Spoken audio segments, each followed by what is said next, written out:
So before we start today's video, I have two quick announcements. The first one, at 9 o'clock tonight, or 9 PM GMT, I will be streaming some Euro Truck Simulator. I know, the Truck of Peace.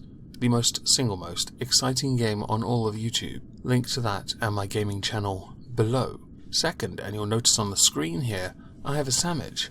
Now what I'm going to do for anyone that does submit Sammich Wench videos in the future, I'm going to use this very intro that you're going to see, that was made by Grim Jim with the Sammich he sent me, which is quite a manly Sammich. Link to Grim Jim down below. Stand by for action! Hello, Lord Omegon. As you can see, I am wearing my ceremonial robes of office in order to prepare your New Year's sandwich. Here I have bread, the flour of which is made from the ground up bones of my enemies, to which I will apply some excellent vegan spread for the new year.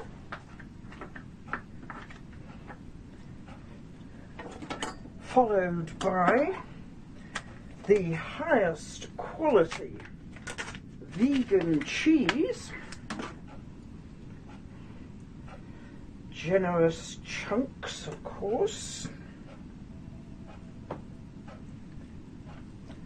and then on top we have salad, freshly grown and taken from Sainsbury's, where it was ripped fresh from the ground, screaming of course. So there we go, enjoy your New Year sandwich. Imagine my shock. Glorious. I like the ski mask. That really works for me. Thank you very much for reaching out to me. Fuck you, Iris. Thank you very much to the person who sent this to me via Facebook. Now, the subject of today's video is a bit, You see, we have justice. Everyone has it. We have instances where people go out of their way to do a good thing, but because they did one teeny little thing that seemed a bit out of order, in this country, we don't celebrate those that do good things, we look for a way to tear them down. We in this country typically call that the English way. We, the English, care so little about them being heroes or doing good, and are more interested in proving that they are fallible and therefore human. So we seek for methods to tear them down. And for that we're now going to talk about the uber ad friendlio suicide. As many of you are undoubtedly aware, suicide is a very individual instance. In society, in my country especially, more men kill themselves. There are many different reasons, and I'd like to believe with each case it is truly individual and not something that should therefore be correlated. But I understand why it is in the circumstance of not being able to then offer help to those who need it. Especially in now current year as opposed to last current year. So current year. Where men are still not given what they need so that they don't feel or are compelled to commit suicide. Understanding why people feel compelled to commit suicide is very difficult, and unfortunately in the article that I am linking below, parts of which we are going to cover, the motivation is made unclear. We don't know it, so I will leave it to you to decide, based on what little information we have, whether or not this was a legit attempt or a cry for attention. Essentially, you get to decide whether it was across the street or down the road, even though no cutting plays a part in this. Now, on the screen now, this is Graham Page. He has been married for 4 years and is currently trying to work out his marriage, in the sense that they have had difficulties and they are now trying to work on that, to get back to where they were when they first got married. Unsurprisingly, in marriages, things do start to either dull or sour. There are those that are quite fortunate and live in bliss for a long time.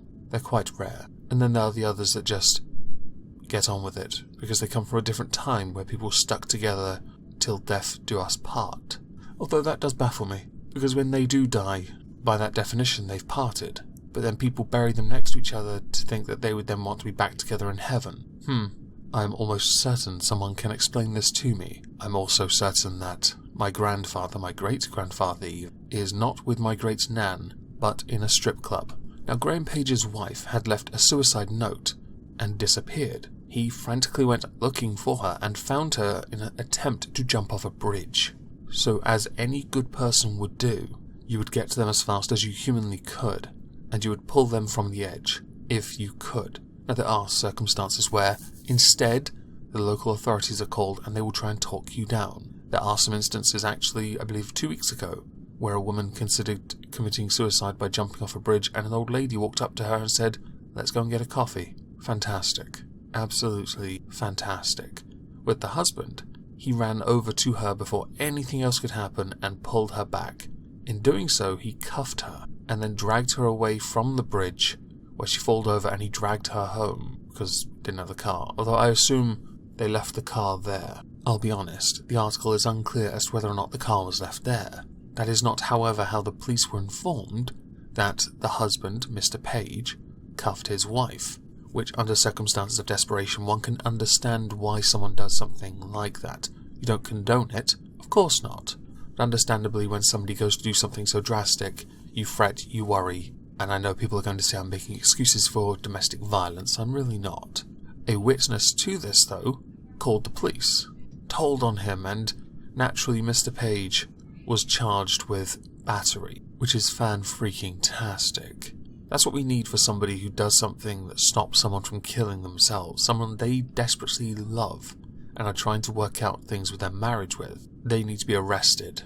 Now, there is very little mentioned in this article and subsequent articles all over the place about whether or not the wife has since sought out medical help with a psychiatrist or with medication that she may have not been taking. Again, the circumstances make this very unclear. Somewhat unsurprisingly, when this case came to an end, Mr. Page was found guilty of assault. He was then awarded, because clearly this is the gift that keeps on giving. Do a good deed, get punished for it. That sounds right. A 12-month community order, which comprises of 100 hours unpaid work. He was also told to pay an £85 victim surcharge and £85 costs. And to cover this, I'm going to play the interview he gave outside of the court after his conviction. So, Mr. Page, you basically stepped in at a moment of crisis for your wife, and ended up in court for assault. As a result, how do you feel about what went on? I'm a little bit gutted. Obviously, it got way out of hand, and it really was a minor thing. Yeah, it was a difficult situation. I did what was necessary at the time, and I wish it had been different. But so basically, because you were seen to be a little bit heavy-handed, when you done for assault. But unfortunately, I mean, should a crisis like this emerge again, would you do the same? Oh, I don't know if I'd do exactly the same, but I certainly. Oh, that's difficult. I don't know if I'd do exactly the same. I'd like to know I learned from my mistakes, to be honest. But I think it has been a bit harsh that I've got a criminal record for this. What you did basically was step in when your wife was in crisis? Yes, basically. And you're both sort of working together now to have a crisis. That's right, yeah. Thank you very much. I'm sure many of you have an opinion on this.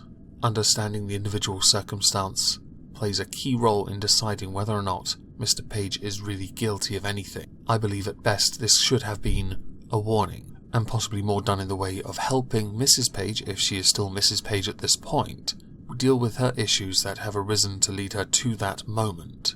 As with any case like this though, any kind of suicide for that matter, one must treat it very carefully. There is no indication of what led her to that moment, and I feel that is somewhat important, to understand her better, and to understand their relationship better by extension, to understand why he felt the need to cuff her at the same time. As always, I would very much like to know what you think in regards to what has happened, and what our delightful magistrates' courts have decided to put on Mr. Page as a reward for his good deed, while only focusing really on that one minor thing. Unless you're about to tell me this is indicative of a domestic abuser. Anyway, I hope everyone has a lovely weekend and Friday, and hopefully some of you join me tonight for some super exciting Truck of Peace Simulator 2. And thank you all for listening.